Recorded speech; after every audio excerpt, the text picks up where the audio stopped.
What up, what up, what up? What's good, everybody? It's your boy, rather grown ass man, Ralph Anthony Garcia, also known as R4, the legal royal Ronin Ralph, your master of ceremonies. Let me try to figure this out somehow.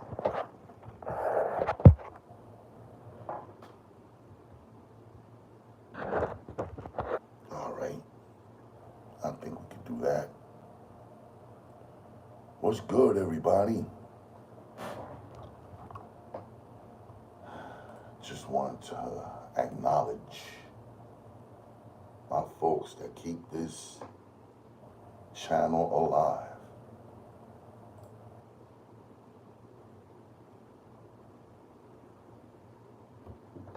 All right, sure. Let's do this. Tyler Stanley, newly OG Birdman, Sherelle Pittman, the fourth, Elijah Ross, Melchizedek, within division, Danielle Cunningham, Doreen Austin, Estanislava Cardona, Goosejack, Ice Age 19XX, Just Being Kiki, Omar Battle, DeQuan Manuel, Sherelle 5150, Pretty Ricky 22, Desmond Thomas, Jay Bobo, Dario Carrington, I've Been the Healer, Marcus Valentine, T-Hubs, Kyla Isla, and the amazing Isla family. BLE 007, Michael Woodford, Papmaster, Mr. Light Monster, Anthony Leach, Calm, Nana James, Tama, Mr. Fulltime, Beverly Jones, Brian Latham, Mr. T, and Ja Logic and Friends, and Demon Wolf. All right. Knock that out. Okay.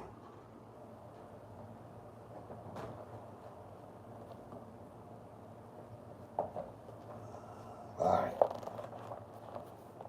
See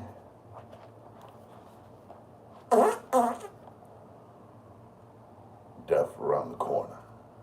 All right. And I'm going to attempt to read from, chapter 7 and stuff all the way on to 9. Hopefully, if I can make it there. To be honest, I'm not feeling my best. My whole face is swollen. I'm not feeling very well. But human nature. That's all it is, I promise. So then, let's begin.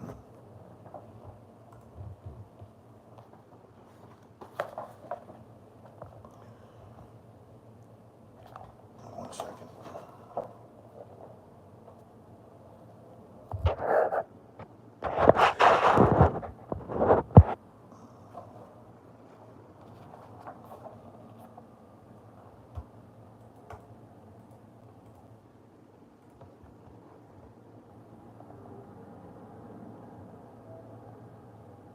Chapter 7. It felt good to be back in the hood. Even through the ghetto is usually considered the worst zoning in town, surrounded by waste and neglected vacancies. When it's all you know as a child. Oh, damn it.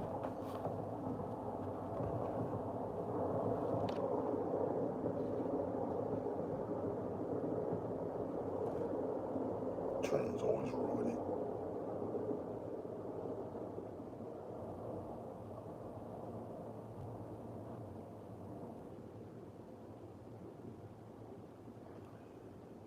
When it's all you know as a child. It will always be home. Vacant lots became playgrounds. Vacant lots became playgrounds. Milk crates turned into basketball hoops, and the projects are a world all its own. DeQuan, DeQuan took a deep breath, inhaling the aroma of the calio deep into his nostrils. The place hadn't changed. The only thing different was the "Welcome home, DeQuan" and "Nut" sign strung across the parking lot of his building. Everyone seemed to be there. The music was loud, and the local bounce legend Gregory D was on the mic. All that could be heard was the booming bass and the latest ghetto chants. That Calio, buck jump time. That Calio, buck jump time. That third ward, buck jump time. Jerome did his Jerome did it big for his little cousin and his homie. He had come up strong in the growing crack and black ice. He had come up strong in the growing crack and black ice epidemic that was gripping the ghetto. The first day Nut and DeQuan saw as they stepped out of the probation officer's car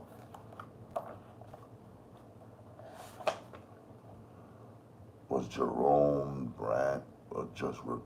Jerome's brand new cocaine white Cadillac Elante, fully laced with a booming sound system complete with AMG style hammers.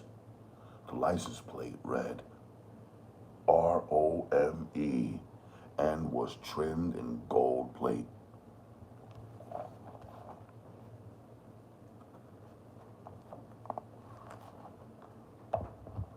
The, the probation officer looked at the banner and shook his head.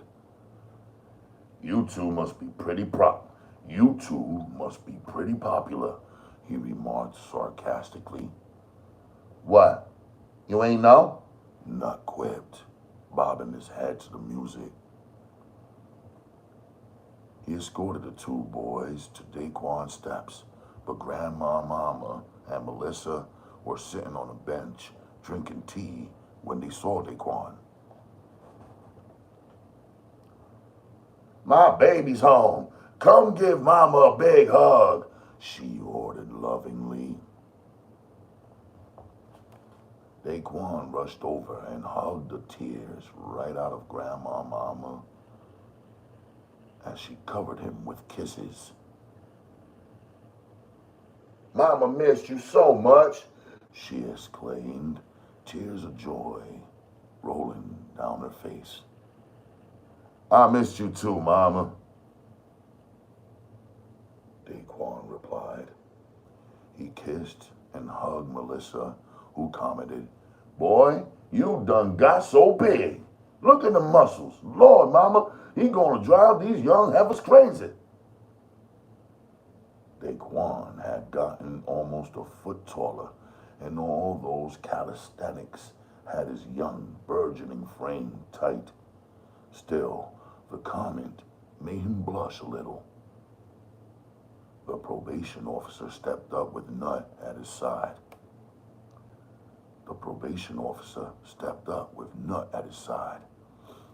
Mrs. Watson, yes, that's me. I see that DeQuan has returned to open arms, but I need to go over the terms of his probation and have you sign some papers. It won't take long. Okay, have a seat. Look at my little cuz, Pepper, Jerome exclaimed. DeQuan and Nut looked around and saw Jerome and Pepper approaching.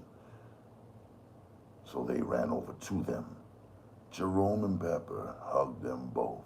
Then Pepper said, Talk about DeQuan, shit. Look at my little brother. I bet he could still whip Quan ass.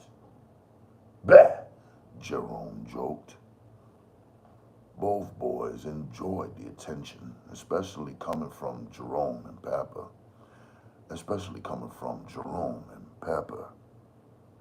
Their gear and jewels said it all. The game was being very good to them. That your probation officer? Pepper asked. Yeah, DeQuan replied.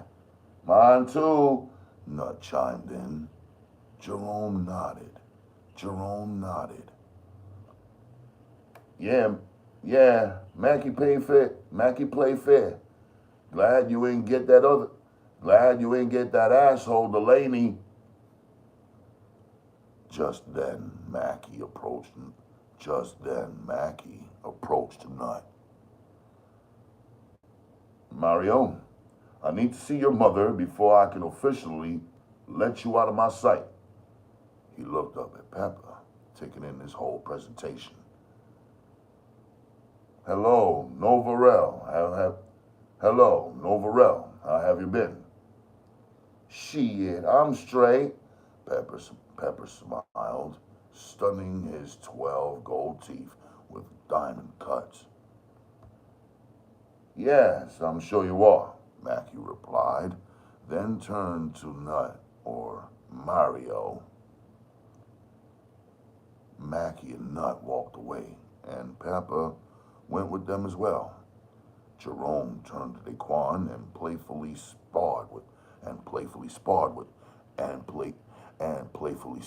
them. Calling you.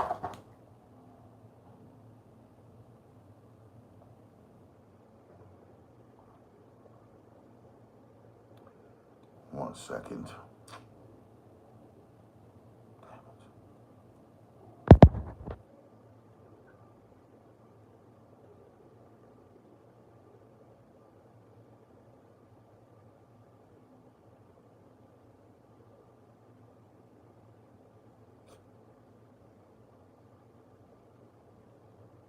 Mackie and Nut walked away, and Pepper.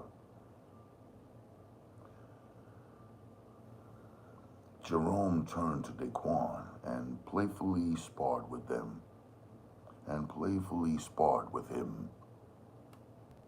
What up, little cuz? I heard about you. What up, little cuz? I heard about you down here. I heard about you down there in baby Angola, he told him proudly. DeQuan smiled, then replied, I learned from the best. Then he threw a quick slap jab that Jerome just managed to dip at the last second. Oh, you think you're ready for this? He chuckled, then faked the laugh. Then faked the laugh and quickly scooped DeQuan and hoisted him in the air. Maybe in a few more years and another 100 pounds. He put DeQuan down and looked at his watch. Look, I got some shit I gotta take care of, but I'm gonna come get you in the morning. We're gonna go shopping and just hang, you dig? For sure, DeQuan said with a smile, then gave Jerome a handshake hug. As Jerome walked away, he heard, DeQuan Watson? The voice was familiar, but when he turned around, the figure wasn't. It was Desiree, only she wasn't the skinny, chicken-legged little girl she was a year ago. She still had the same reddish-brown hair and catfish green eyes, but Desiree had filled out in all the right places.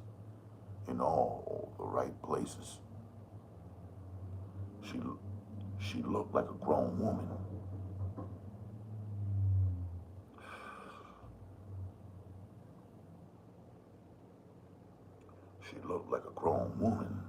And she knew it too. The way she sauntered over to him. She was dressed in cut-off jean shorts, jelly flip-flops, and a t-shirt. And if he hadn't grown And if he hadn't grown to be 5'7", she would have been taller than him at her new height of 5'5". She had Pam Butler with her as she approached him with her hands on her hips. DeQuan was utterly speechless. She definitely wasn't the Desiree that used to get on his nerves. Now he couldn't take his eyes off. Now he couldn't take his eyes off her, and she knew it too. Nigga, joke's on you, ain't it? Why ain't you never write me back? She folded her arms over her burgeoning breasts and looked him up and down, liking what she saw as well. Hey, Quan. Pam spoke. Pam spoke, giving him the eye he would have understood if he was more experienced. Don't speak to him, Desiree snapped, rolling her eyes, then added, till he tell me why he play me like that. Well, man, I ain't getting no letter. Man, I ain't getting no letter when you wrote me. Them people be fucking up the mail. He replied, saying the first thing that came to mind. You lying. That's why you make me sick. Why Tanisha's brother be getting her letters and I got the address from her? DeQuan didn't know what to say, so he just sucked his teeth like, man, don't believe me then. What I got a lie for? Then he stepped off to see his grandma. That's all right, DeQuan Watson, Desiree yelled behind him. I know you want this. Walk away if you want to.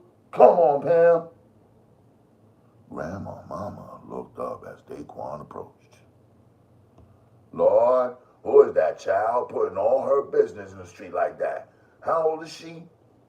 Melissa replied, holding a half-eaten corn cob in her hand. Essie, Carol's daughter, she bout Quan age, ain't she, Quan? Melissa teased him. I don't know, he replied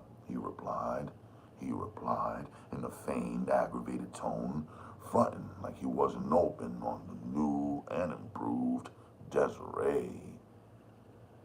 Grandma Mama just looked at him smiling. The prolonged gaze made him feel funny, so he finally said, what? Nothing. Just seeing on how big and handsome you done got, just like your daddy when he was your age. Come here, sit with Mama for a spell. DeQuan sat down next to his grandmother on the bench. So how does it feel to be back home? Have you ate yet? All this food. Get all this food. Get you some of it. Get you some of it. Get you some of it. Get you some of it. Get you some of it, she told him. She watched him load up his plate with fried chicken, crabs, jambalaya, and 3 cobs of corn. I see ain't nothing changed about his appetite, Melissa quipped. He's still eating everything in sight. Ain't nothing wrong with y'all's either, Grandma Mama shot right back, chuckling. He's a growing boy. What's your excuse? He's a growing boy. What's your excuse? DeQuan smiled as he chewed, glad to be back in his comfort zone. Glad to be back in his comfort zone. For the rest of the day, he enjoyed his freedom amongst friends. And fun, soaking in everything. That night, he climbed into his soft bed and was happy to be off that hard bunk. As he drifted off to sleep, his thoughts turned to tomorrow when he would see Jerome. DeQuan was up early the next morning. Being locked up for a year had conditioned his body to get up at dawn, so instead of going back to sleep, he decided to start his day. He instinctively picked up a pack of Camels and started to spark one until he remembered he was in Grandma Mama's house. She'd fled if she knew he had come up with a habit. So he dipped in the bathroom, turned the shower on hot, to steam up the place, then lit a cigarette. After the shower, he tried to get dressed, but none of his old clothes fit him, so he reluctantly put back on his prison release outfit from yesterday. He couldn't wait to go shopping because wearing the same thing 2 days in a row wouldn't work now that he was home. DeQuan went in the kitchen, following the aroma of spicy fish and grits. When he walked in, Grandma Mama was humming one of Satchmo's melodies, fixing a plate. "I see you already up," she commented, handing him his breakfast. "Yas'm, I'm used to getting up early," he told her, sitting down and grabbing the salt without even testing to see if his food needed it. But she saw him and said, "Slow down, child. You ain't even ate none of it yet. Why? That's why black folk pressure so high now. Too fast with the salt." She sat down across from DeQuan, watching him eat. "Now that you up, what you gonna do with your day?" DeQuan wiped his mouth. "Jerome supposed to take me shopping. Then I'll probably be with him." The smile on her face soured to an expression of disapproval. To an expression of disapproval. "DeQuan, do you know what Jerome do for his money?" DeQuan didn't want to look his grandmother in the face. "I guess he worked." "Look at me, DeQuan," she told him. When he did, she went on. "The boy sell drugs. Drugs, DeQuan, like the ones your mama was on and broke up your family." DeQuan sighed. "It ain't like he use them though, do he?" "Does it matter? He sell them, so somebody gotta be using them. Somebody's mama," she emphasized. "And look at that $10 donation. Wow, that's cool. Pat Master, my guy. Thank you. Totally appreciate it, my friend. Totally appreciate it."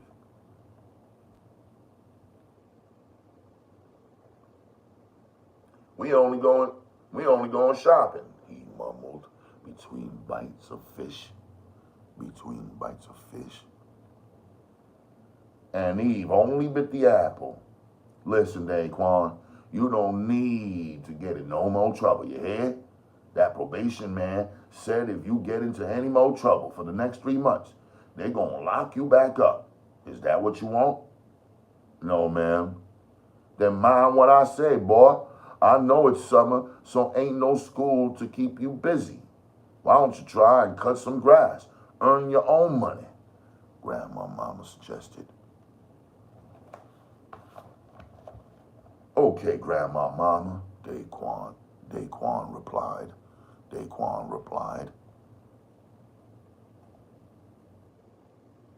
Standing up and putting his plate in the sink.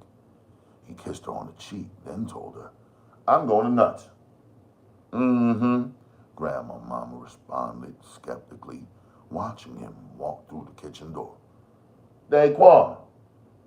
He turned around.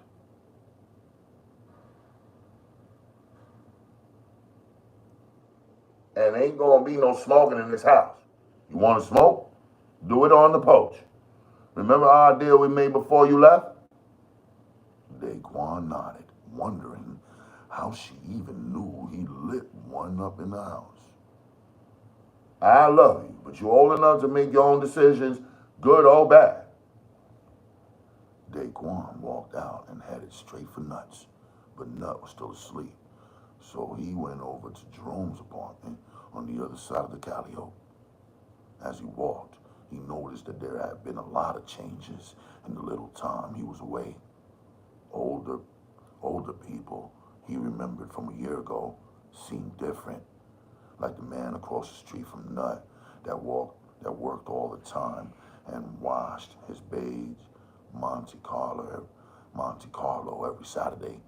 Here was past 9. He was past 9, and he was walking, wearing dingy work pants and a raggedy button up. Even some of the women he and Nut used to have a crush on seemed run down now. He got to Jerome's spot and started to knock, but the door suddenly swung open and his Aunt Melissa was on her way out with money in her hand. DeQuan's presence startled her. Oh, hey, Quan. She kissed him on the forehead.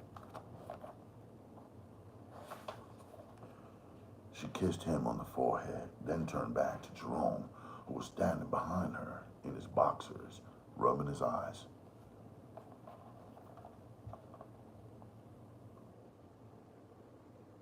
Thank you, baby. I'll pay you back as soon as I get my check.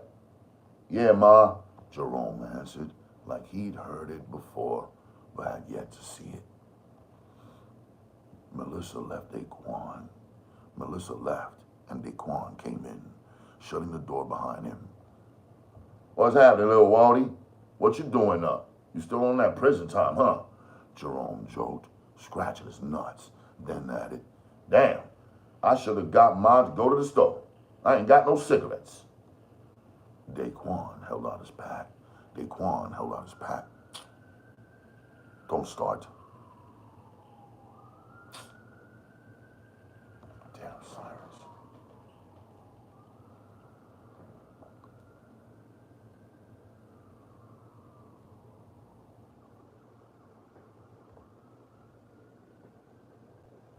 DeQuan held out his pack with a smirk. Damn, little cuz getting grown for real, Jerome commented as he took the pack and pulled a Joe. When we going shopping, bruh? I ain't got shit to wear, DeQuan told him. Let me get right, then we'll roll. You hungry? Man, who am I talking to? I know Grandma Mama cooked, Jerome said as he walked down the hall. What she cooked? Cajun fish and grits. What she cooked? Cajun fish and grits? DeQuan yelled to him. He could tell Jerome missed Grandma Mama's house, but from the look of things in the apartment, he wasn't planning on coming back anytime soon. The place was laced. The furniture was covered in rich brown leather, with maple wood and tables and bookcases that held a Sony stereo system.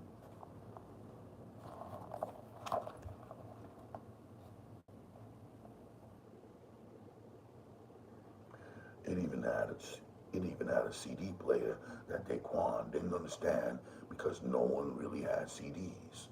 In those days, it was strictly cassettes.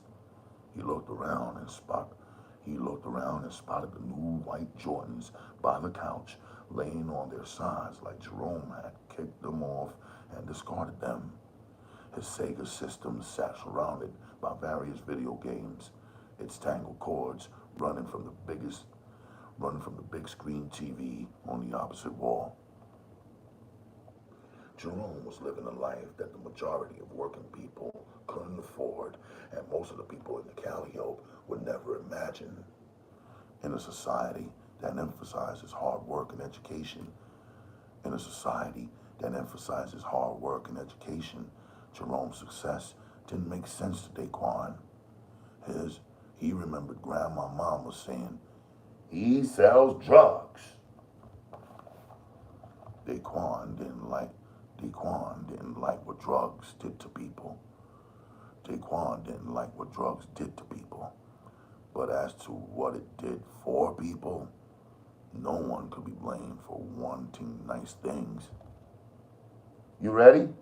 Jerome asked, emerging from the back wearing blue carcanine shorts with a matching t-shirt and another pair of Jordans and another pair of Jordans, just like the ones on the floor, except these were navy blue.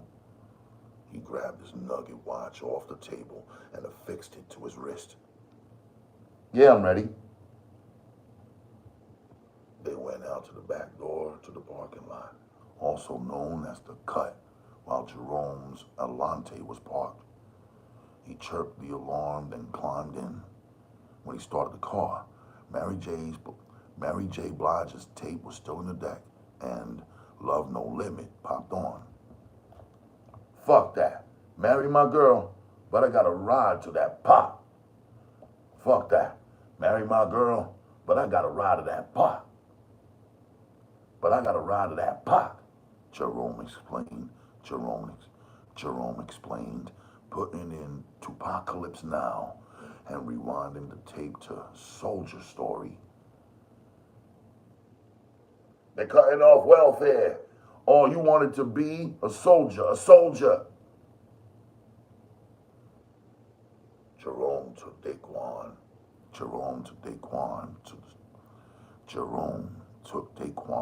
to the Plaza Shopping Center and let him tear the mall up. The first thing DeQuan hollered was, Jordans! So Jerome copped them 3 pair. DeQuan was a Saints fan, so Jerome copped them everything Saints, from starter coats and fitted caps to t-shirts and windsuits. Kanai, Boss, Polo, and even used found its way into DeQuan's bags.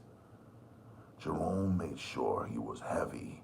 The only stipulation was that DeQuan had to carry his own bags. I ain't wearing it, so I ain't carrying it, Jerome informed him, flipping the car keys on his pinky finger. They went to the food court and ate McDonald's.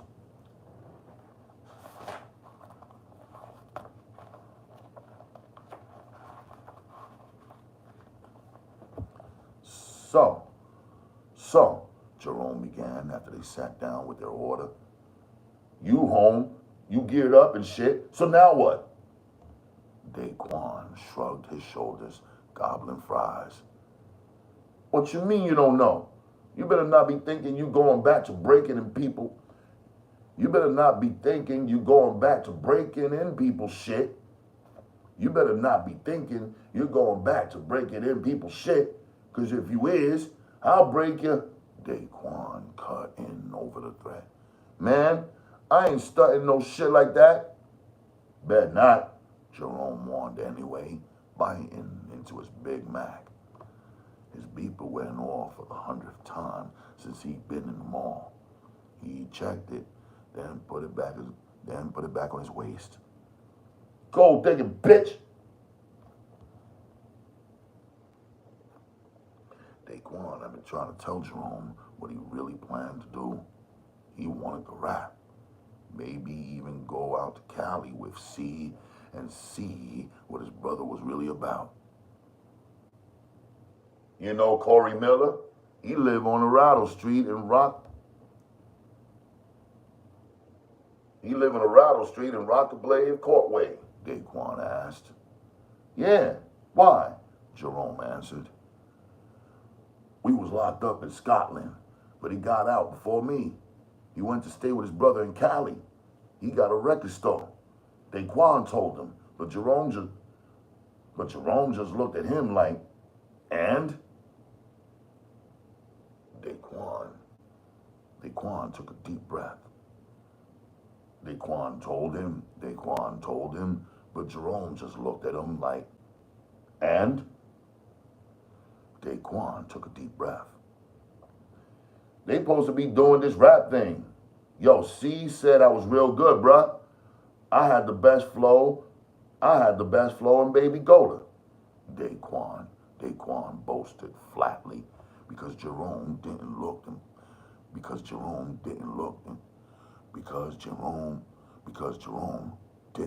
impressed.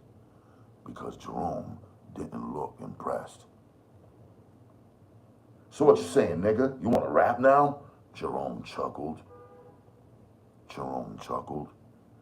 You want to go to Cali and rap with them niggas at a record store? Jerome's laughter got harder, making DeQuan feel smaller and at the same time matter. What's wrong with that? Ain't we rapping and we ain't rapping in no store.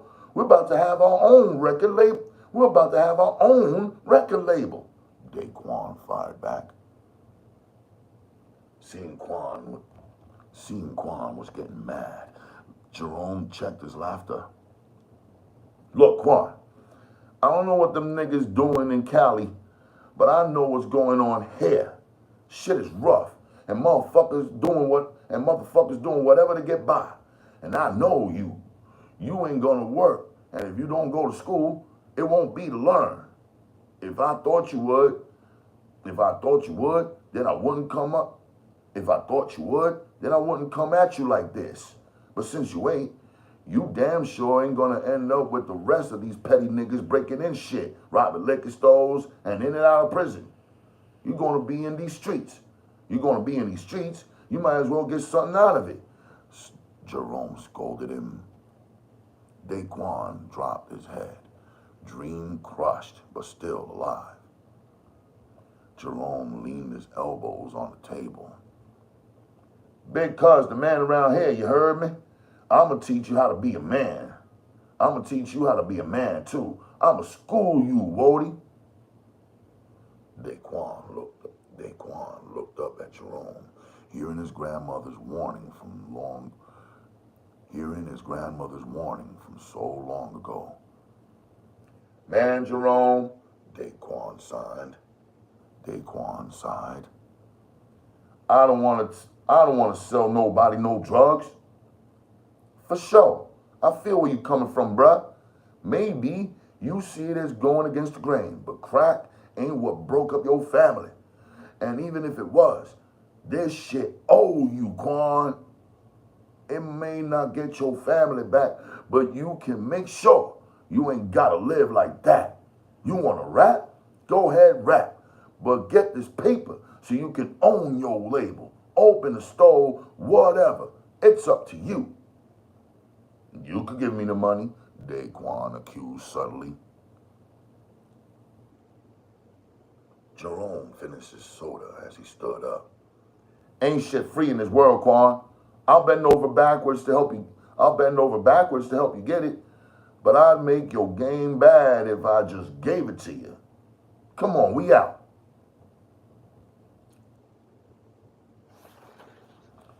They drove back along Interstate 10 without saying a word. Tupac blaring from the speakers. Jerome kept glancing over at DeQuan with an amused expression on his face. DeQuan was laid back in his seat with his head propped up on his hand, elbow on the door handle. Jerome turned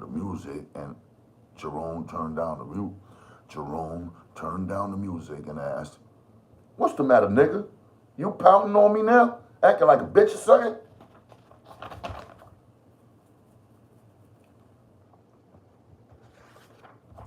Ain't nobody acting like no bitch. Fuck you, DeQuan. Ain't nobody acting like no bitch. Fuck you, DeQuan mumbled.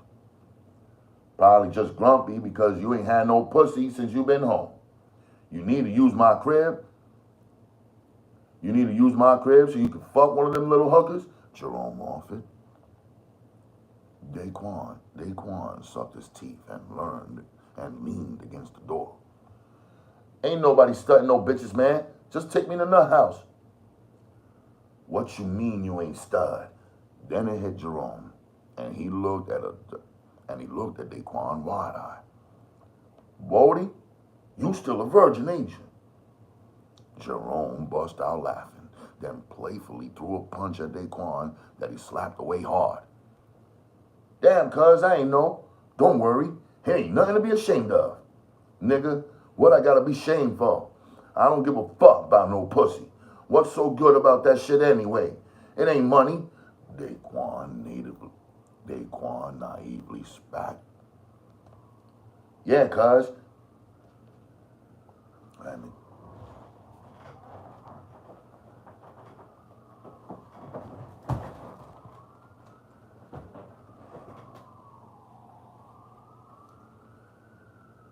everybody's getting hurt every day.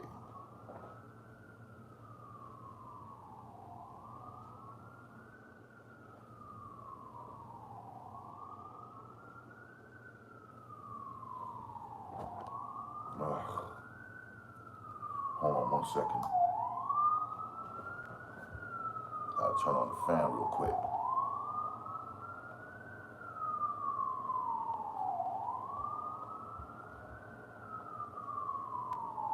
Oh, hurry up.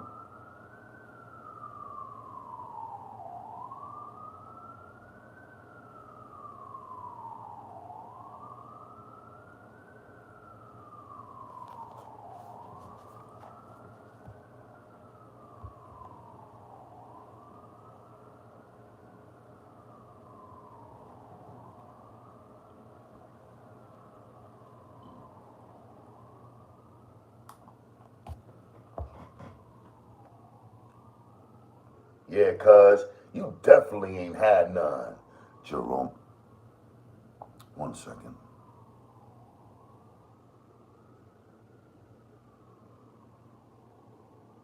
Yeah, cuz, you definitely ain't had none. Jerome chuckled. Then a thought hit him. He looked at his watch, then said, matter of fact, he checked his rear view, switched to the right lane, and made a right. I want you to meet a friend of mine. Who? Pussy. The moment she opened the door, DeQuan caught butterflies in his loins. DeQuan caught butterflies in his loins. DeQuan caught butterflies in his loins. He stood almost as tall as Jerome 6'2". She stood almost as tall as Jerome 6'2" height in the red stilettos. 1 second. This is ridiculous.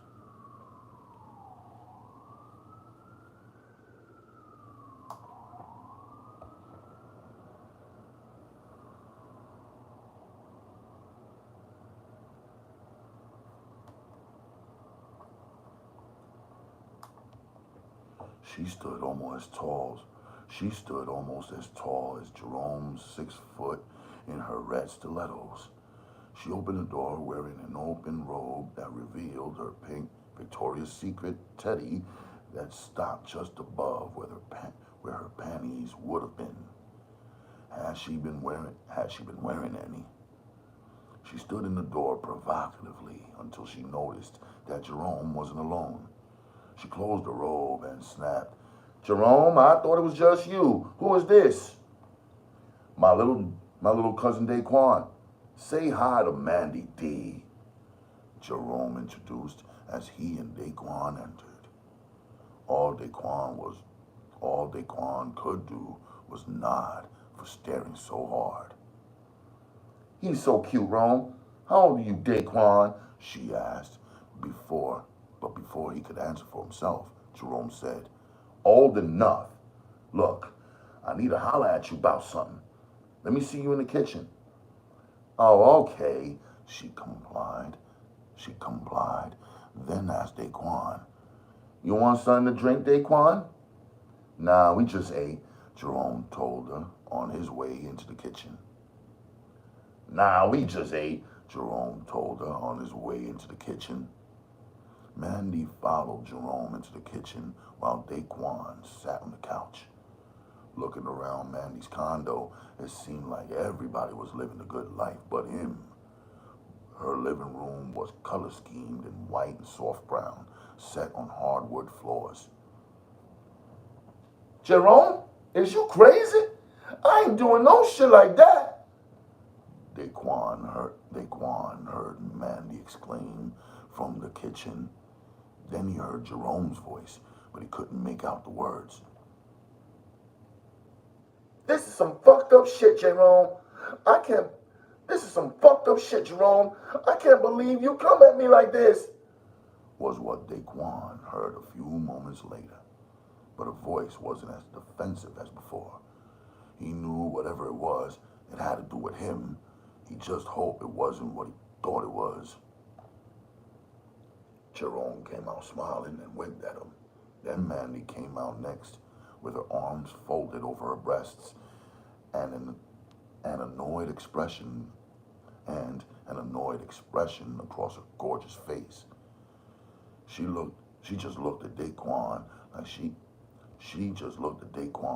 like he had done something terrible.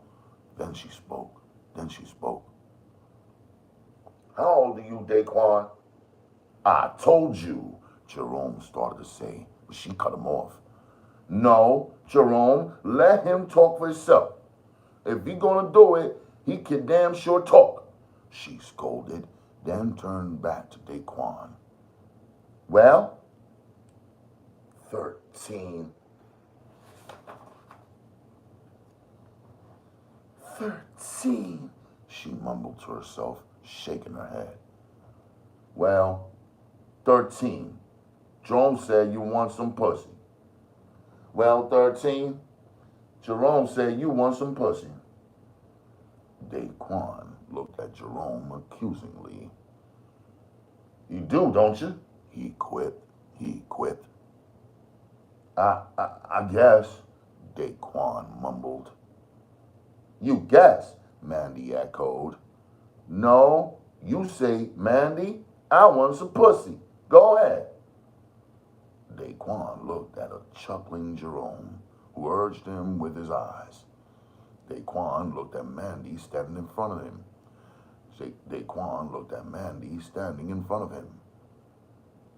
Mandy, I want some pussy, DeQuan finally got out.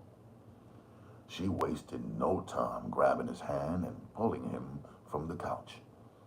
Come on then. Mandy led him by the hand like she was going to whoop him instead of fuck him.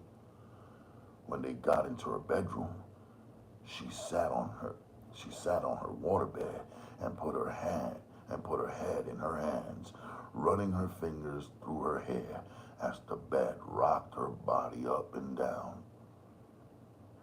Can't believe I'm doing this, she finally said, then took off her robe, stood up, and let the teddy fall to the floor. Her cocoa brownness was flawless. Her breasts were small, but she made up for it with her hips, fat ass, and the thick thighs of a stallion. DeQuan's eyes didn't blink once. She sat back down. What you waiting for? She quipped. You don't know what to do you? DeQuan shook his head. Mandy sucked her teeth and pulled him over to her by his belt. She took his pants off and stared at his lip. She took his pants off and stared at his limp thug muscle. You ain't even hard, Jerome, she called out. You ain't even hard, Jerome, she called out. He's scared to death. That boy ain't even hard. Jerome had his feet kicked up on the coffee table, rolling a blunt with a Vibe magazine on his lap. Well, give him some neck, he replied, then added to himself, chuckling, the way you blow, it'll get anybody up. Mandy closed her eyes and took a deep breath. Then she looked into DeQuan's unsuspecting face. You heard the man. She slid her hand along the length of his dick, then slipped it into her expert mouth. DeQuan got hard so quick, she gagged, then relaxed her throat. She only blew him until he was right. When she took his dick out of her mouth, DeQuan realized he was standing on his toes and holding his breath. 1 second.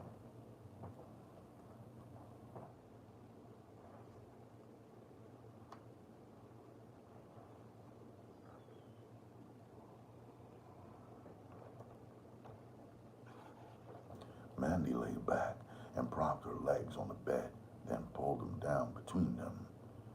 She took her hand and guided him inside, and in his ears he swore he heard angels sighing. Every muscle in his body seemed to melt into her softness,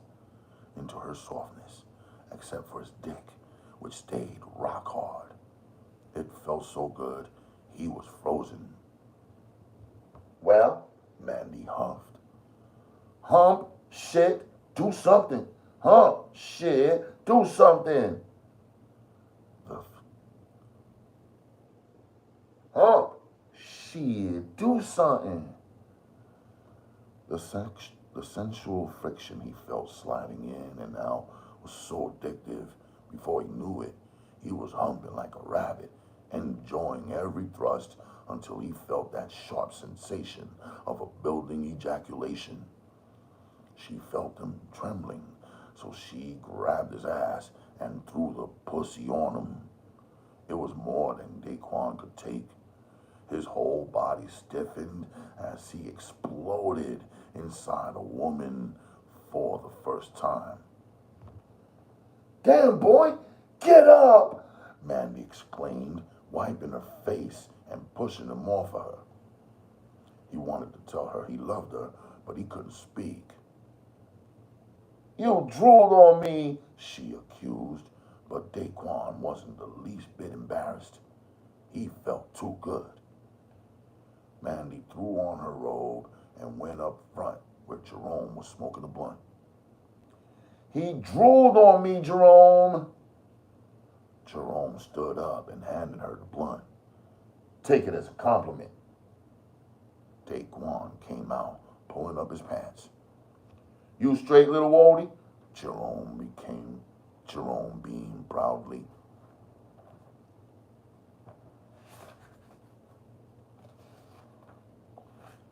Yeah, DeQuan replied, looking at Mandy. Jerome opened the door. I'll be back later, little mama. He and DeQuan walked out. You better, she said to herself, hitting the blunt, a single tear tracing her cheek. You better. I gotta take a break. 1 second. I think I can bust this out. But let me just get some of this air. It is real stiff in my house. Suddenly, the humidity went up a really good notch. And I gotta say, oh, damn.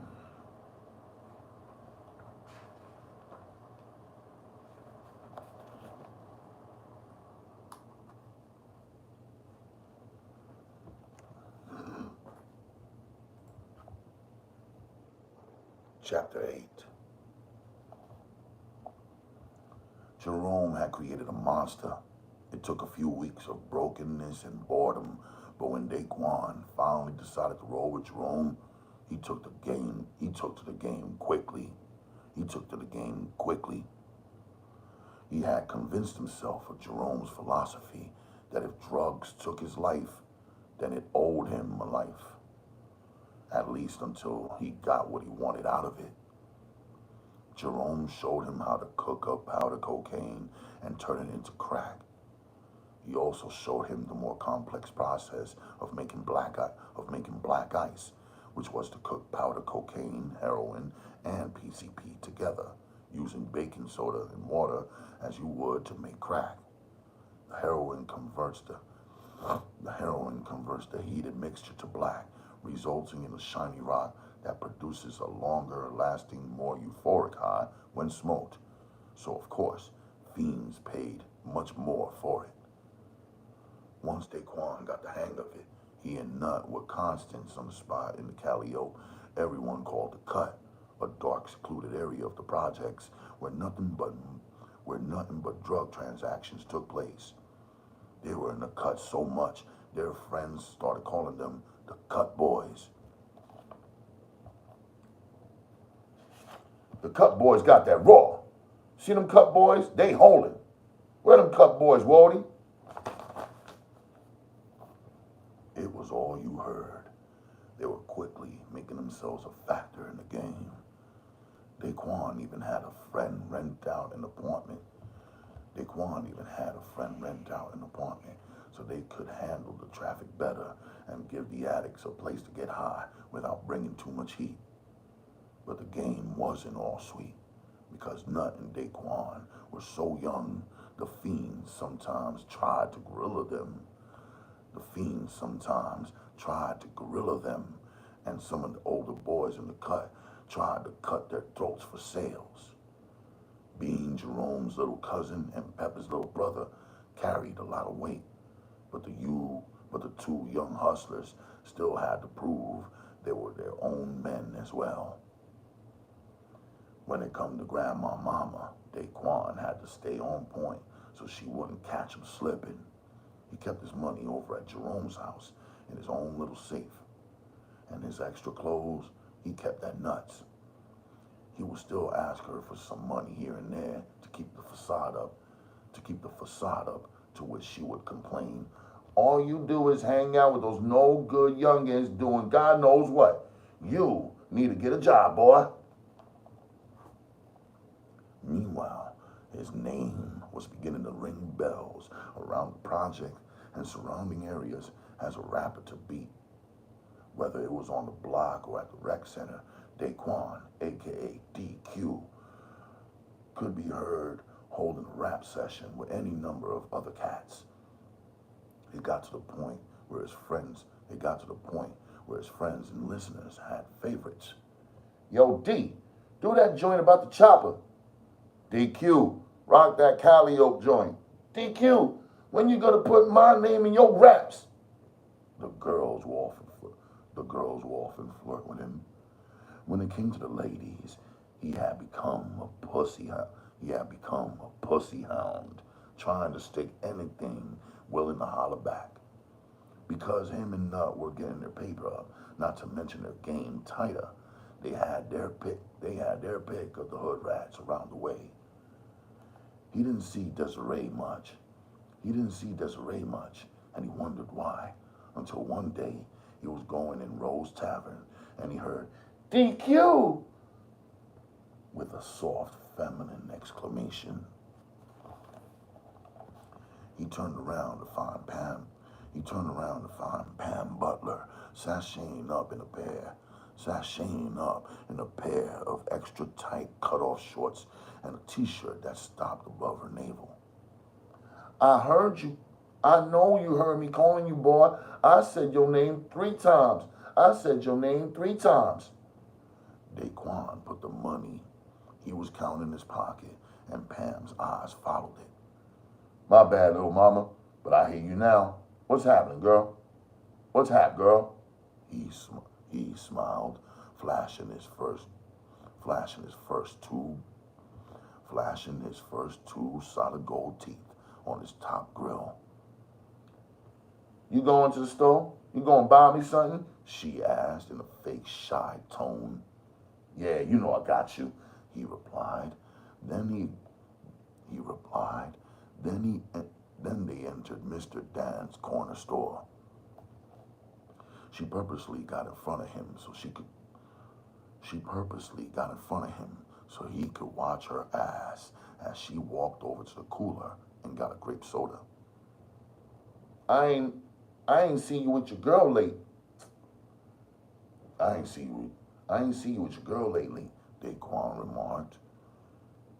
Y'all don't hang no more or something?" "Who, Desiree?" Pam questioned, then rolled her eyes and sucked her teeth. What you asking about her for?"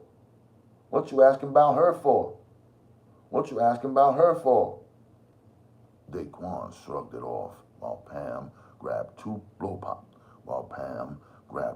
pops and a pack of gum. "Just making conversation, letting you know I'll be watching you." "Mm-hmm," she mumbled on her way to the counter. "I don't know why you stunning her and she got a man. She went to Baton Rouge to her grandma's. He lived down there." DeQuan was on fire.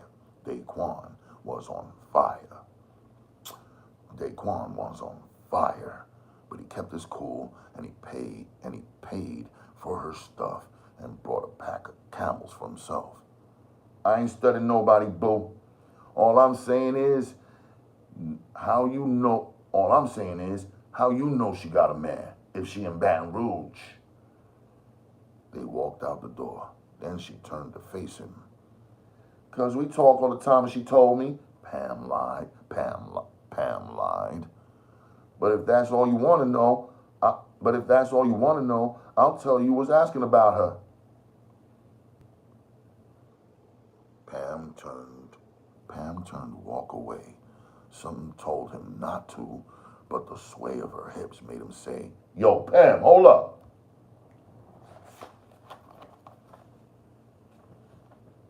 "Yo, Pam, hold up, little mama. I'll walk you home." She stopped and put her hand on her hip until he caught up. She didn't say anything, so he quit. "Oh, it's like that now, huh? Shoo, you the one acting all whoop. Shoo, you the one acting all whipped and shit." She shot back, unwrapping a lollipop and putting it in her mouth. He watched the great colored orb disappear and her lips wrap around the stick, and he automatically started shooting to hit that. I better not walk you all the way home. I better not walk you all the way home. Your man might see us, and I'll have to whoop his ass out here, DeQuan said. "If he do, that's on him. I can walk with who I want to talk with." Pam huffed, like her 14 years made her groan.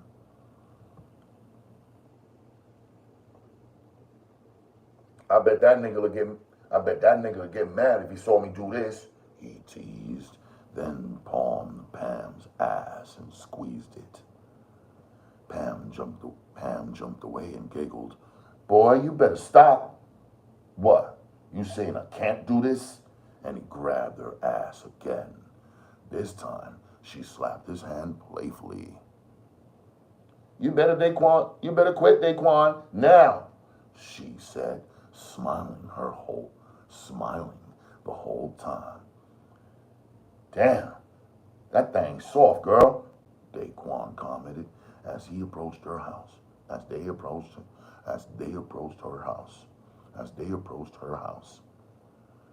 He noticed there weren't any lights on inside. "You here by yourself?" "Why?" she teased, knowing damn well why. "I can't have nobody in there when my mama ain't home." "Well, if she ain't home, how's she gonna know?" DeQuan smirked, closing the space between them. "'Cause ain't no telling when she might come back," Pam replied, taking out her key and opening the door. She turned around and faced him when the door pulled shut behind her. DeQuan walked up on her. Then we'll hear her car. Plus, I just want to use the bathroom." Pam stood there, eyeing him, sucking on a lollipop with a devilish grin on her grill. "You better not get me in no trouble, boy."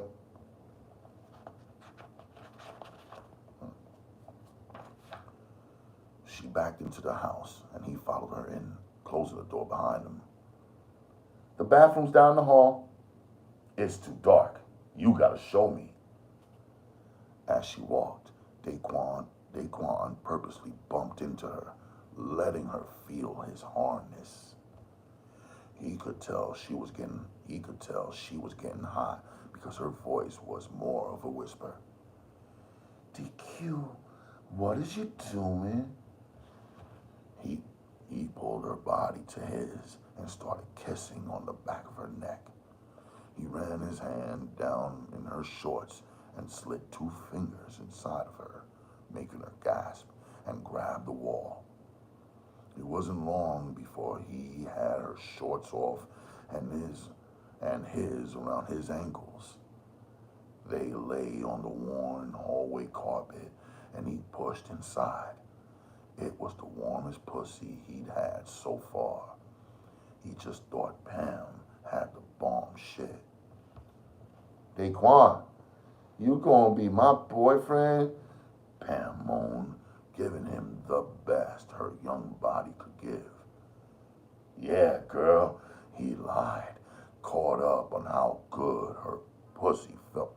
Caught up on how good her pussy felt. You my girlfriend. For real, DeQuan, she repeated, really wanting it to be true. I said it, didn't I? He replied with aggravation because she was talking too much. Pam got the hint, so she decided to finish the conversation in body language, rotating her hips like she learned from her mother's boyfriend late at night when her mother was asleep. So she used it on DeQuan because she liked him, not because she was scared of him like she was of her mother's boyfriend. Pam figured if she had a boyfriend like DeQuan, he would make the old man stop, maybe even kill him if he loved her enough. She was determined to make DeQuan love her. Before long, DeQuan felt that tingling build in his stomach, urging it on until he came inside her.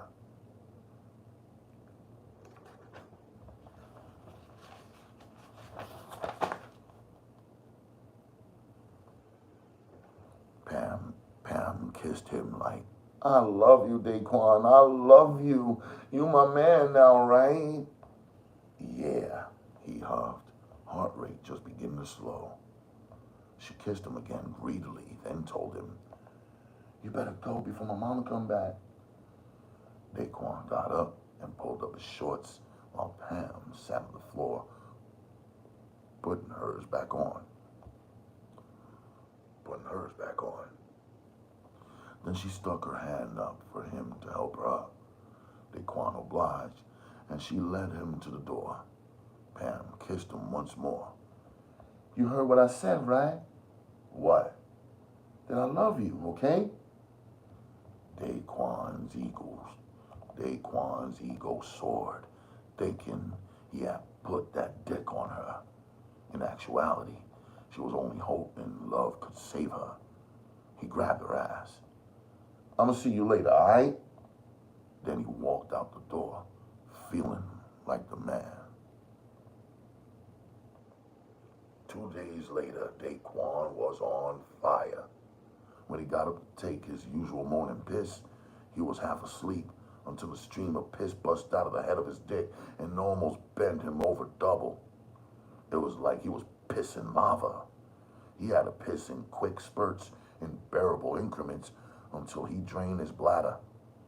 That's when he noticed greenish brown pus in his boxes. DeQuan looked at his dick and instinctively gave it a slight squeeze, which made the same colored pus come out. He almost fainted. He was so scared. DeQuan sat at the toilet, trying to get his thoughts together. He couldn't tell Grandma Mama. He had to see Jerome. DeQuan jumped up, threw on some pants and a pair of sneakers, then skidded out the front door.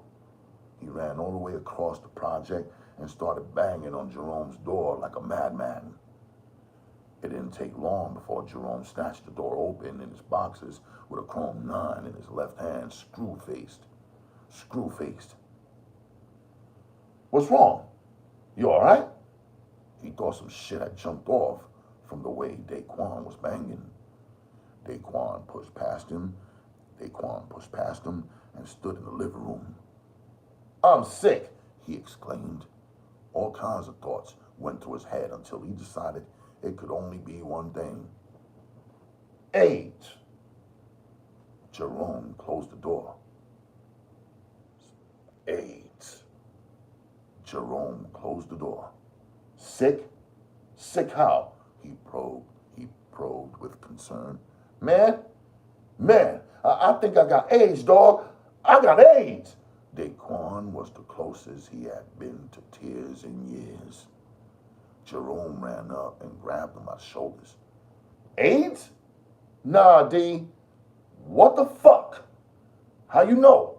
Jerome was just as scared as DeQuan was. This morning I went to the bathroom.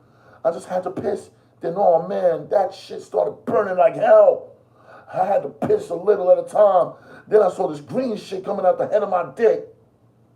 DeQuan was so caught up in his explanation, he hadn't seen Jerome's expression go from worried to amusement to red from holding in his laughter. But when he did notice, he said, What? That's all it took for Jerome to explode with laughter.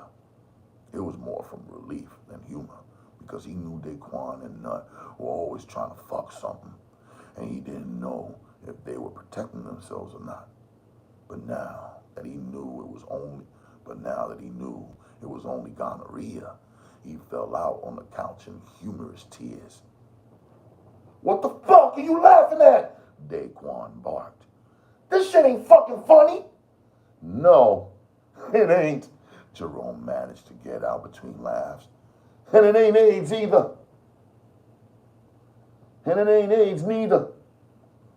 DeQuan felt the load leave his shoulders, but he still asked, How you know? Cause you stupid motherfucker. It's gonorrhea. You've been burnt, that's all. Jerome explained. What you mean that's all? This shit hurt.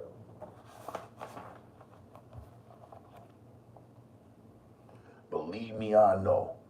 But it served your pussy hungry ass right. I bet you be going up in them raw, don't you? You be tricking fiends? Nah. DeQuan lied. Jerome threw a couch pillow at him. Lying motherfucker. He chuckled. But straight up, nigga, you better stop fucking those hoes. You better stop fucking those hoes without a condom. This time, it's just penicillin and shit. But next time, it could really be AIDS.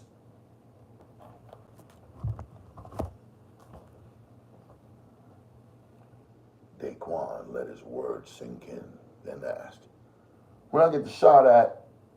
From Delgado Health Clinic on Claiborne Street, Jerome said, standing up. But I'm going to take you to a real doctor. A bitch see you in the clinic and she telling everybody you got burnt. Let me get dressed.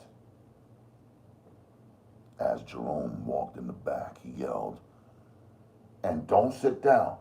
I don't want no pus all over my shit. Matter of fact, wait outside. He joked.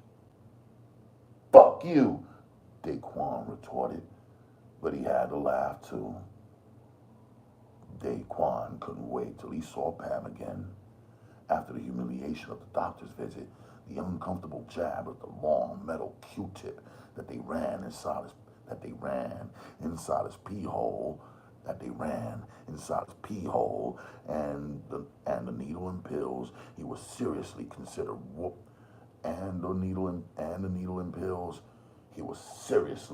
considering whooping her ass. He got his wish a week later, while he and some of the other cut boys were playing basketball 3-on-3 for money. A lot of little chicks were standing around watching and flirting, but he was into the game. That is, until he saw Pam walk up. DeQuan stopped dribbling and walked straight off the court, headed in her direction. Seeing him coming to her, she was grinning ear to ear until she saw the look on his grill. Bitch! You nasty fucking slut! You fucking burnt me! He accused loudly. The whole game stopped, and all eyes, oohs, and ahs were on them. That's when he noticed Desiree walking up to find Pam. What? Pam's voice quivered, more hurt by the names he called her stand by the accusation. I ain't burning. DeQuan fished out the blue referral paper they give you for your sex partner when you test positive for an STD. Well, if you ain't know, you better get your nasty ass, no good pussy having ass checked out. Laughter erupted from all around, but Nut and Desiree wasn't amongst those amused. Nut didn't know DeQuan had fucked Pam, even though she wasn't his girl. He had hit her before. And as he looked at the situation with Pam, and Desiree, Pam was his piece. To hear now that DeQuan was fucking her too didn't sit well with him, but he held his tongue. Desiree, on the other hand, didn't. Pam, I know you ain't fucking DeQuan behind my back. Her high yellow complexion was a fire red, making her freckles look like sparks. Tears ran freely down Pam's face. She didn't pay Desiree any mind, but all she could say to DeQuan was, I'm sorry. I'm so sorry. He must have gave it to me. I didn't know. No one asked who he was. And from what happened next, Desiree didn't even care. Desiree threw back and smacked fire out of the shorter Pam. But Pam didn't just fold. She turned on her like a wild alley cat. Bitch! Her nails clawed to get into the flesh of Desiree's face, but because she was at least 6 inches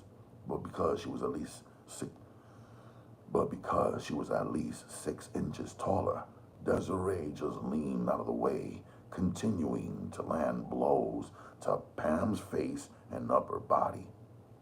DeQuan stood there watching until an older chick named Dawn intervened. Boy, break that shit up. They fighting over your no good ass, nigga. DeQuan sucked his teeth like, I ain't making them fight. Niggas ain't shit. Someone did finally break them up, and when they did, someone did finally break them up, and when they did, Desiree turned on DeQuan. Oh nigga, it ain't over. You're gonna get yours too. I hate you, she exclaimed as they pulled her away. Get yours? He thought. What I gotta do with it? It wasn't like he and Desiree went together. Pam even said she had a man in Baton Rouge. He shrugged it off and nonchalantly bopped back to the court like, ball in. Little Wally be laying that pipe down. D Nice, one of the older cut boys, propped him. Got those hoes fighting over him and shit. He chuckled. DeQuan strutted in the lane like a peacock. Passing the ball to Nut, who watched him with a touch of larceny in his heart. After the game, their little clique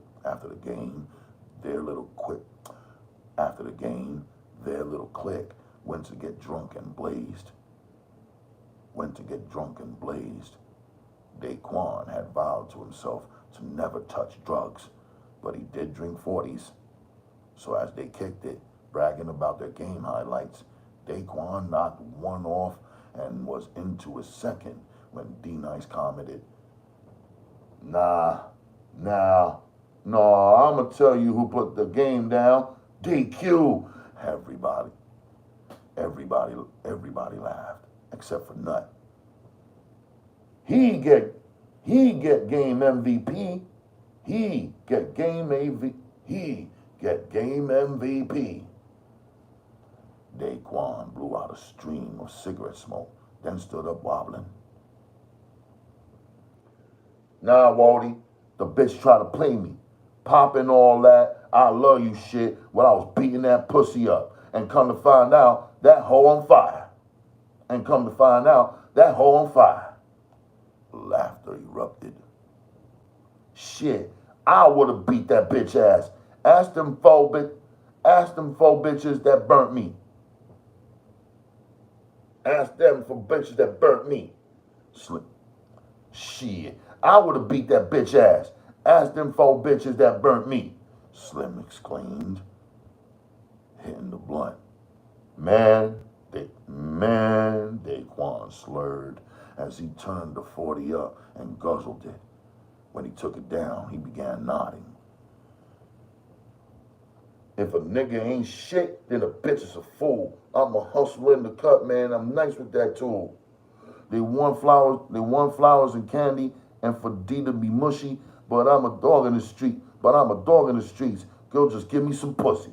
This ain't daytime drama, little mama, so don't holler and don't follow. I cracked that head with a beer bottle. Whoa, Wody, pass the 40 so I could, damn, I fucked up, hold up.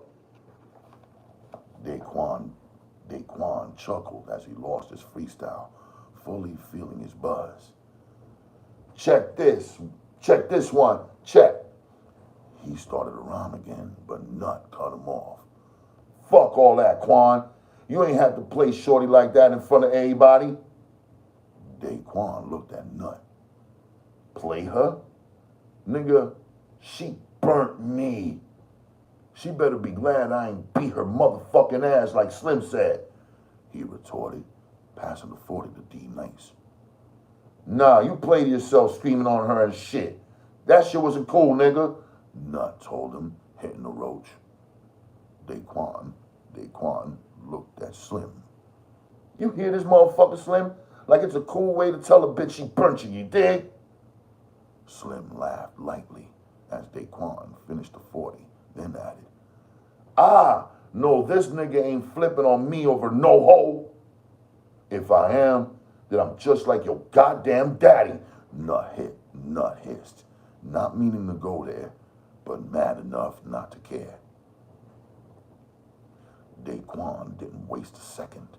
He turned and fired on Nut, but Nut managed to dip most of the blows. Then he lunged at DeQuan's legs from his sitting position, scooped him up, and slammed him hard on his back. DeQuan shot Nut a straight jab that brought blood from his nose before D Nice and another cat, Red, pulled Nut off DeQuan. Let that shit go, Nut. Both of y'all high and drunk and liable to say anything, D Nice told him. Let them fight, Red. Shit, they alright. Nah, fuck that. You hear me, D? Nah, fuck that. You hear me? Nah, fuck that. You hear me, D? Nut? D Nice growled and flexed. He was a legend, not only in the CP3, but in every ward in New Orleans, period. He was a 6'5", 235-pound stack of muscles, fresh from Angola, but he had a heart of gold.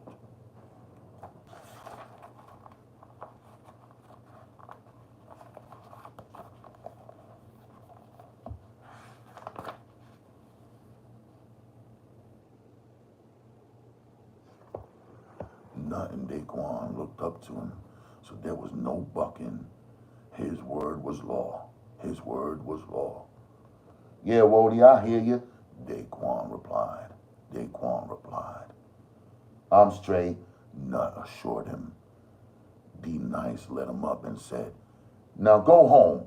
Y'all fucked up. And if I hear y'all fighting, I'm straight busting both y'all heads. Nut and DeQuan walked out. Nut and DeQuan walked off silently.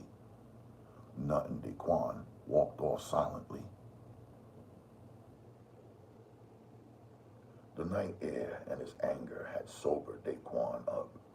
He looked up at the full moon, letting the glow distract his mind. Yo, D, I'm sorry what I said about your daddy. Nut apologized, But DeQuan retorted. Nut put his hand on DeQuan's arm to stop him. Say, bruh, I was just mad. I felt like you played me. Played you how? Cause I fucked Pam? Nigga, everybody fucked Pam. DeQuan spat. Yeah, but you my dog. We ain't supposed to be hitting the same hoe. We done fuck girls together before. Run and train, nut. DeQuan reminded him.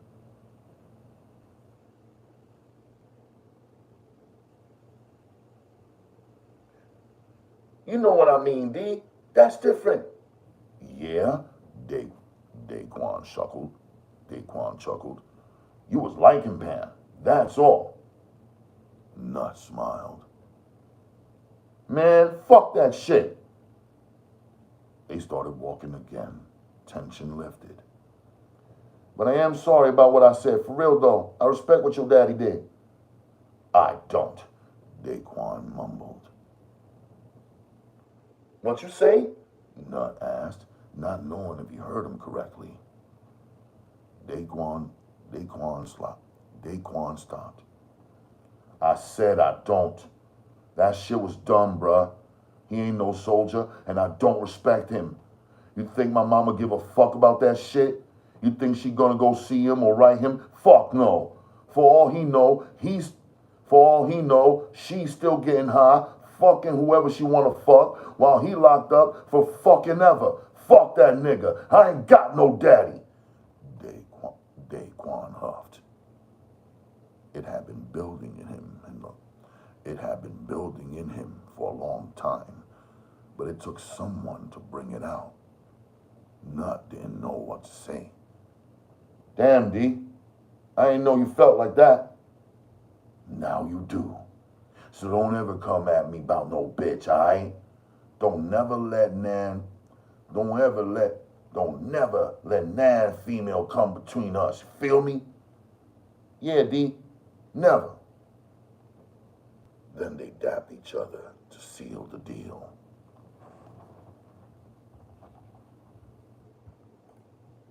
All right. I recorded a nice bunch of episodes right there. 1 second. Let me turn this fan on. Boof. Whew.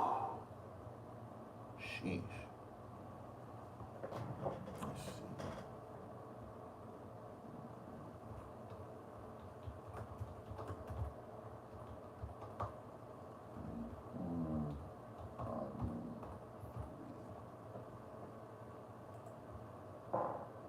All right.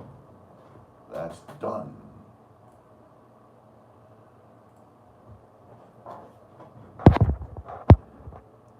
Great day to Harlem's finest, Sherelle Pittman. I see you, baby. Mwah. And Pat Master says, what up? Folks, I hope I don't got no pink eye or anything like that, but I gotta say, man, my right eye, really annoying right now. And maybe it's some pollen or whatever the fuck, but it is some highly annoying shit. I feel like I got punched in my eye.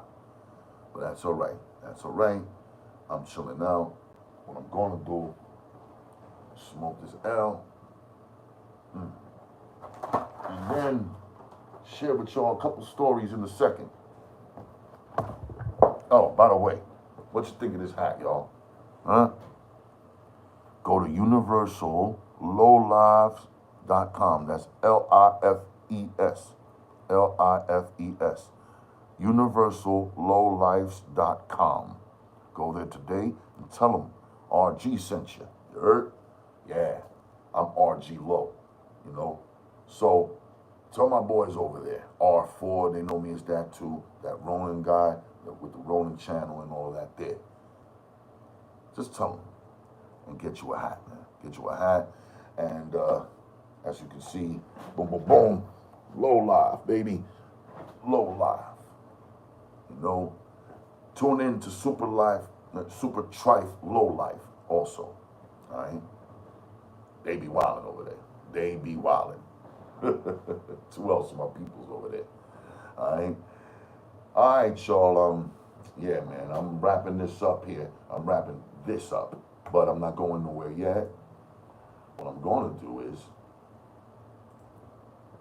open up another can. This can go. I can open this up so I can get ready to record again. This time, I'll be recording an episode of The Art of Bounce.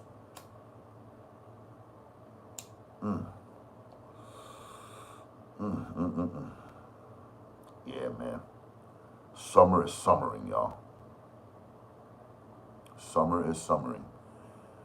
Because winter was wintering and it was cold, but this summer, and it done started already. I mean, it just started this shit.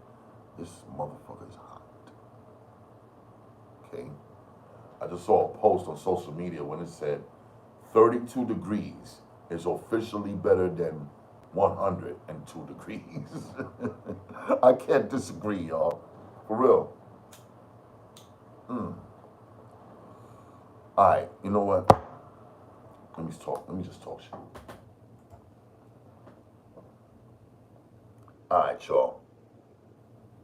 Just talk a little shit here. Take it back to Queens real quick. Roosevelt Avenue. Y'all seen Roosevelt Avenue lately? Looks wild out there, don't it? Let me tell you.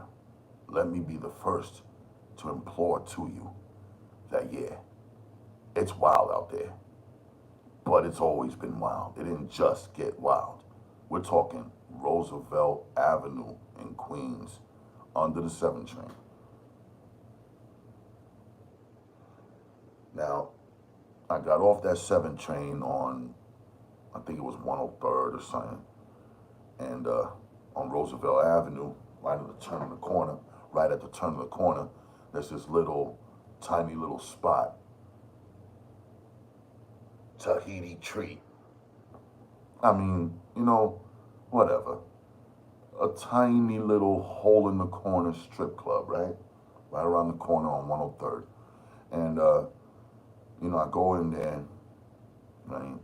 I see the place. As soon as you walk in, it's like a little area where you pay your ticket to the window. And you go in, as soon as you walk in, bars to the right? Now, you know me. I've seen plenty of bars in my lifetime. This is just another bar. To the left of me is this stage of sorts where you see a pole, a stripper pole, right? Excellent. Place ain't but so big. It is not big at all, this place. This place is literally a corner. Like, it's literally a hole in the wall. Just a tiny little corner of a place, And there's only one bathroom. There is a staircase that leads downstairs, so obviously there's a lower level. I mean, it's got to be, right? I never bothered going down there. I didn't think I needed to, right? But here at Tahiti Treat, run-of-the-mill hole in the wall in Queens, and you just knew what to expect out there. We're talking about guys on the daily that like getting drunk. Okay then.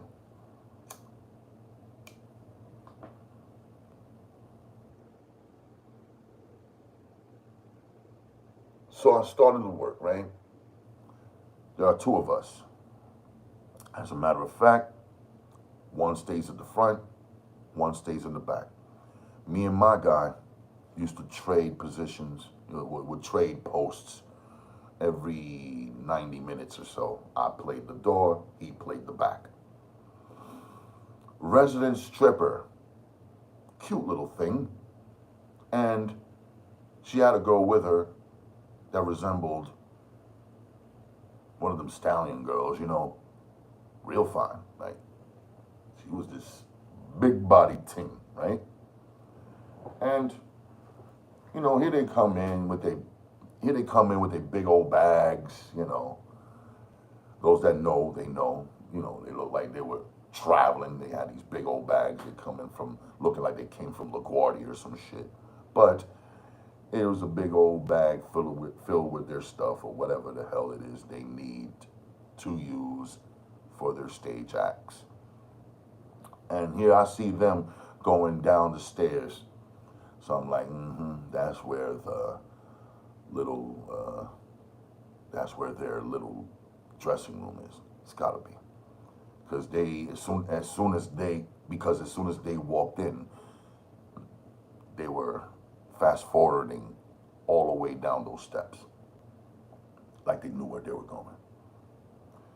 I shrugged my shoulders. I wait at the back in my position next to the bathroom. And about an hour or so, you see people start trickling in. DJ's already playing all kinds of whack rap. I mean, this is 2018, right? New music, even back then, 2018 would be considered a throwback now, but music still sucks. Sure, there's a couple of exceptions, but we didn't get that many exceptions this time. So, bored. I'm looking at my watch and I see the time dragging. You know how it does. Time is a fucking comedian. On your way to work, huh? Time wanna go crazy.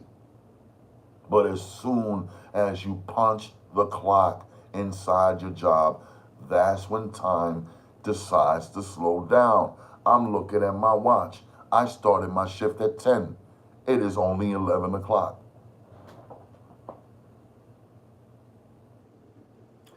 I'm like, goddamn, man.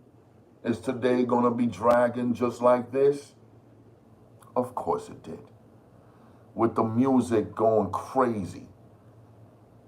With the whackness. He wasn't playing no kind of throwbacks. He was just playing this new shit. Like I was enjoying the motherfucker when in fact I wanted to throw up. I go back to the front. Ask my homie, yo, please play the back for right now. But it ain't been 90 minutes yet, he say. Yeah, I know, but I'm just not in the mood to hear that shit. And he's a younger guy, so maybe he might put up with it better than I can. All right, no doubt. All good. So here I am at the front. Folks started to trickle in. IDs were being checked.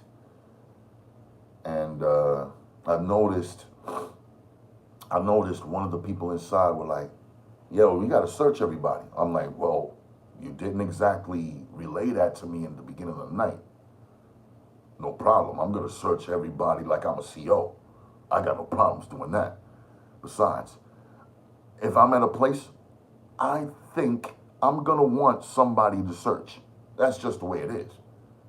But here I am, actually having to do this work.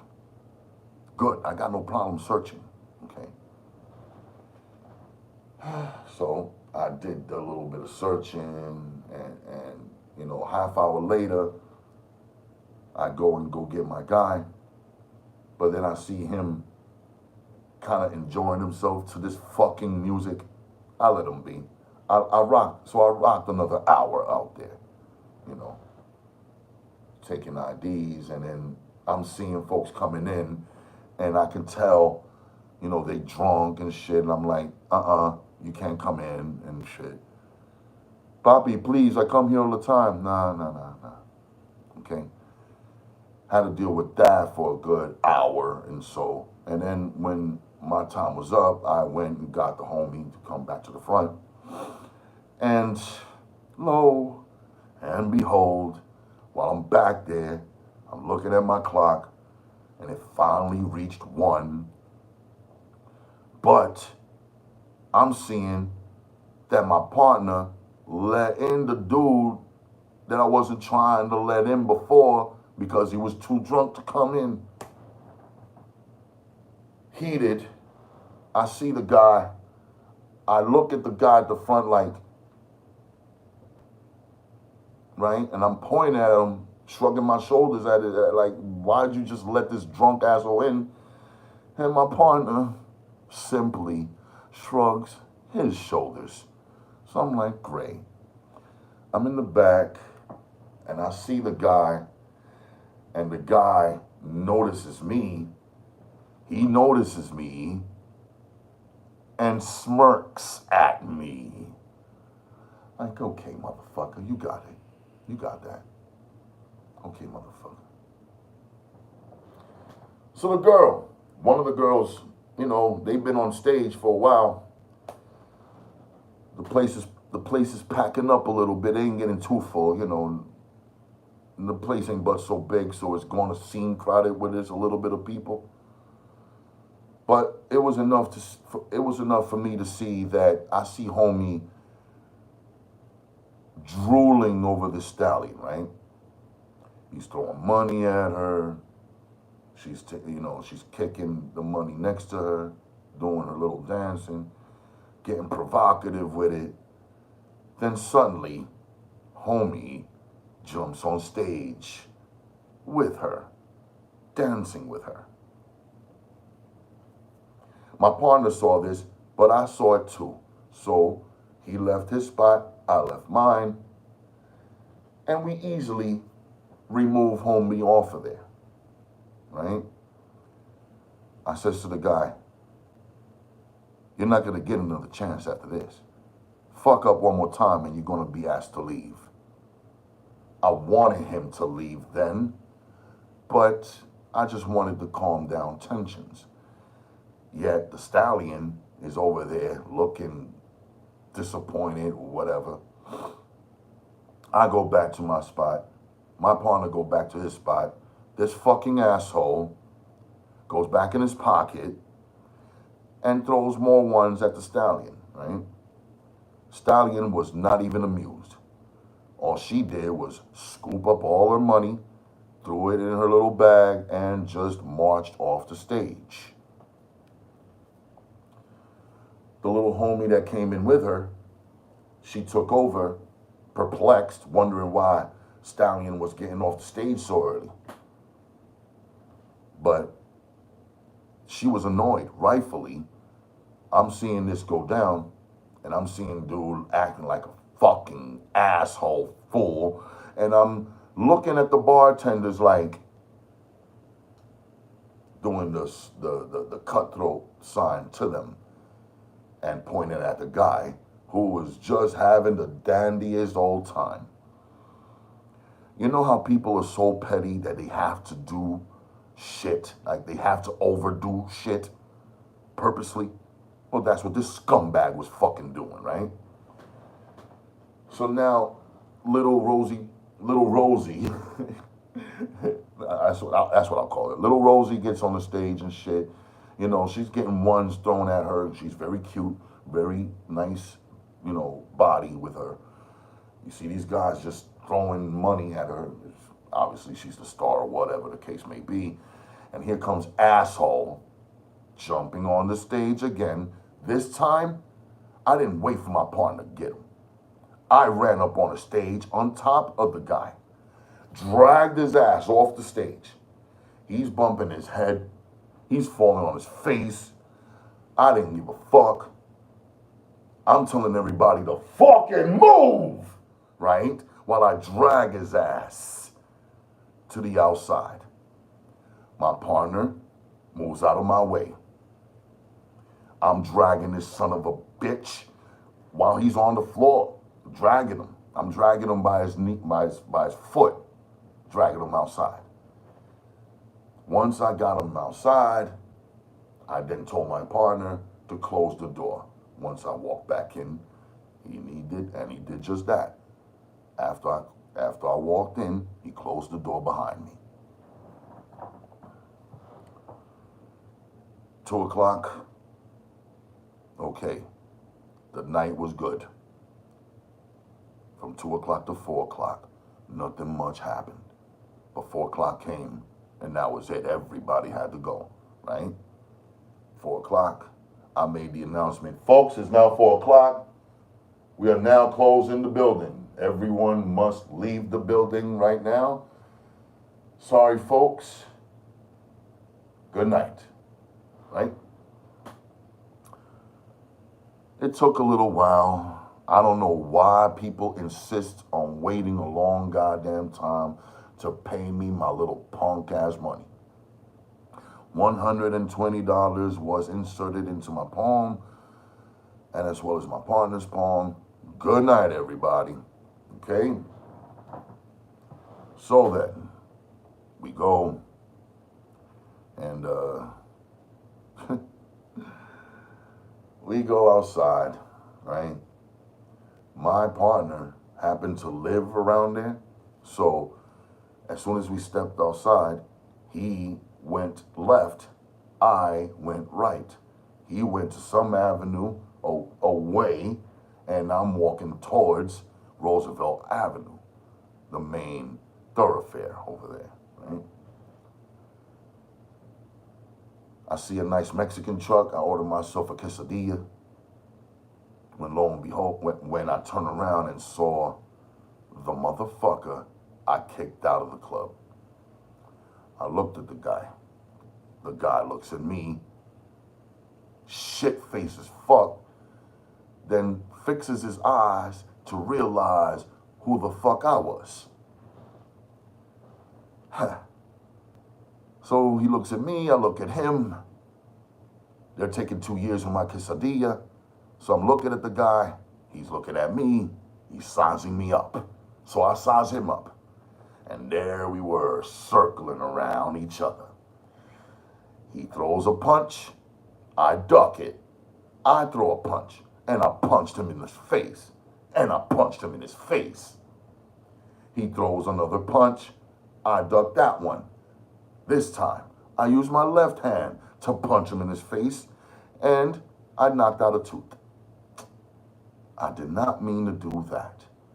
But this next blow he throws at me was a bloody spit. Hot tuh! Bro, I knew to get the fuck out of the way of that. That shit was all big and green and bloody and, right? You hear that shit smack next to me on the sidewalk, pow! And then I see other guys grouping up. Like I thought it was just, circling around us to see a fight. But this fucking guy, he's hollering at them. Come to find out, they were neighbors of him. They were neighbors of his. Hey, he beat me up, he says to the guys in Spanish or whatever. And then these guys, they were drunk too. So you get a little bit of that liquid courage inside you. They start getting mad at the fact that I threw this man out of the club. So they start circling around me. I did not hesitate. I super kicked one, pow! I super kicked the other one, pow! They fall on the floor. The initial guy, he spits at me again. This time, he spat nothing but blood. And it hit me on the chest. Poof! I punched him in his face again. And then the guy in the Mexican truck, hey, here you go. He's waving my food at me. I grab my food, and then I quickly walk away. I start pacing, like almost jogging out of there. These fucking guys are coming after me. The guys that I punched in the face, that I knocked down to the floor, them niggas just got up like Rise of the Dead and then fucking came after me. So there I go again with the super kicks. Pow! And then the other one. Pow! And then the other guy, the first guy, I punched him in his face with a boot. Boom! Right? And all three was on the floor. I'm trying to go up the stairs of the train station, right? I'm trying to go up the stairs to the train station, and these fucking guys are chasing after me. I'm like, okay, I turn around, boom, I kick one, and the other one's running up behind him, and I kick him too. Boom! The first guy, he's watching shit from below and decided not to come after me. Meanwhile, the two guys that was chasing me up the stairs got up and tried getting at me again. I'm walking up the stairs. All I did was ignore them and continue running up the stairs till I got to the very top of that staircase, and these fucking assholes trying to reach me, and that's when I punched him in his face with a boot. Bro kick right to his face. Blah! He's falling down the stairs. I run inside the station. I go inside my wallet, trying to pay my fare. This fucking guy, he's coming inside. He's trying to pull on me. I shake him off, and then I just power slam him. I picked him up, and I slammed him, boom, right on the floor. I paid my fare. The fucking guy who just got slammed on the floor, I don't know how the fuck he got up, but he got up and tried chasing me. He hopped the train. This is when the cop comes out. The cop came out and stopped him like, what do you think you were doing? Dude, the guy froze cold, stopped right there, and the police, two cops came out of that one room. You know how they like to hide, that in that little room next to the bathroom, and they catch you hopping the train. They came out, caught him hopping the train, and ran on him quick, did not hesitate. I'm looking at the indicator. My train, Manhattan bound 7 train, was on its way coming. And I finally got out of there. In one piece. Yeah, it had a bunch of blood stains on me, but don't worry, it wasn't my blood. And that was my first night at Tahiti Treat. At the Tahiti Treat. Peace.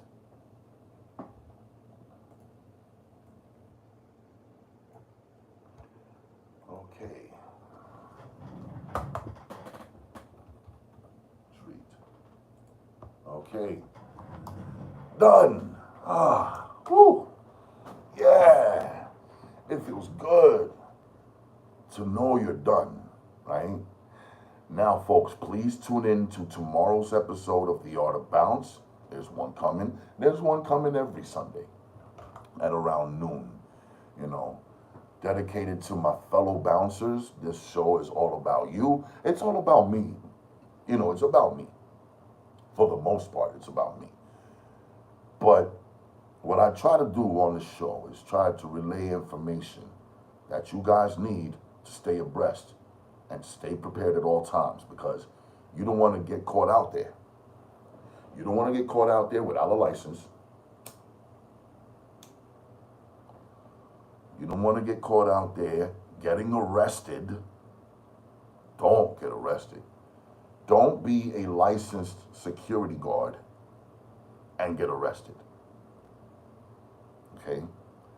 These are, you know, it's jewels like these I try to implore to my fellow bouncers as a retired bouncer. All right? So I don't rock. I mean, there are times that I, you know, might do a gig here or there, just sometimes, once a month, you know. But other than that, I'm simply letting my license run out, you know, and I'm never gonna renew it. And if I do, it better be for a good goddamn reason. You heard? Folks, I'm coming out with merch very soon, right? I'm coming out with a store real soon. Just stay tuned. I'll be selling books that I've already read, right? I'll be selling some clothes. I got merch coming. Stay tuned for the merch, man. I can't wait to rock my merch. I'm telling you. And of course, speaking of merch, go to universallowlifes.com. That's universallowlifes.com, and cop you a shirt, a hat, whatever. And tell them your boy R4 sent you. All right? That kid from the United Ronin Network sent you over there. That kid, that man, that grown ass man. All right. Also, tune in to my guys over at Force Fed Digital. That's my place where, you know, I come up with Art of Bounce episodes and shows like a sports show. One of the most well-eloquated shows I ever heard in my life is sports nonfiction. And I'm not saying that just because they're part of my force-fed digital family. I'm saying what it is. These folks ain't all loud and crazy like those folks on ESPN. Nah, these people are laid back. They know what the hell they're talking about. And it's actually a breath of fresh air not hearing all of these people that trying to sound smart, right? Here, you can smoke a blunt to them and be cool. And you ain't never gonna hear anything ridiculous on that show. Sports nonfiction, that is. Then we got From Common Sense to Nonsense. These guys, they usually have guests on the show sometimes. But these three guys are just dudes just hanging out, and it's a whole laugh fest. I promise you. If you have a bad mood or in a bad mood, you need to tune in to From Common Sense to Nonsense, wherever you listen to your favorite podcasts. Force Fed Digital. Then there's My Bronx Story, featuring my guy, Kingsbridge Rich. I've known Kingsbridge Rich for about 30 years. He's also featured in a couple of episodes of The Art of Bounce as well. Tune into those episodes. We have lively conversations. And finally, Bust Stupid Dope Moves will be premiering very soon. Stay tuned to that. And of course, The Art of Bounce with your boy, Ralph Anthony Garcia, also known as R4. The legal, the loyal, the regal, the royal Ronin Ralph, your master of ceremonies. Tune in to the United Ronin Networks, that will be this one right here, and join. Look, think about joining at a simple 99 cents per month. And yeah, believe me, in this Bidenomic, in this sad economy, some things are still worth 99 cents, if you can believe it or not. 99 cents per month. All right? So, with all those things being said right now, I need y'all to visit Force Fed Digital, right? All the shows I mentioned, go see them. Also, on YouTube, go to Super Trife Low Life. Tell them I sent you there, R4, and, or you can say RG, Ralph Anthony Garcia, either or. My folks over at the Ranchers Union, y'all already know. Okay. All of those things being said, man, I'm gonna need y'all, right? All the help I can get out of y'all, because every little bit helps, right?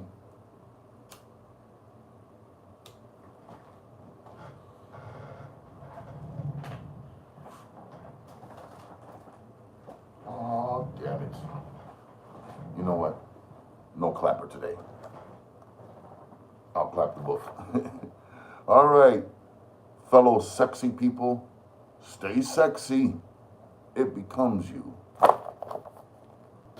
See y'all next time on Ralph Reads Raw. Hey.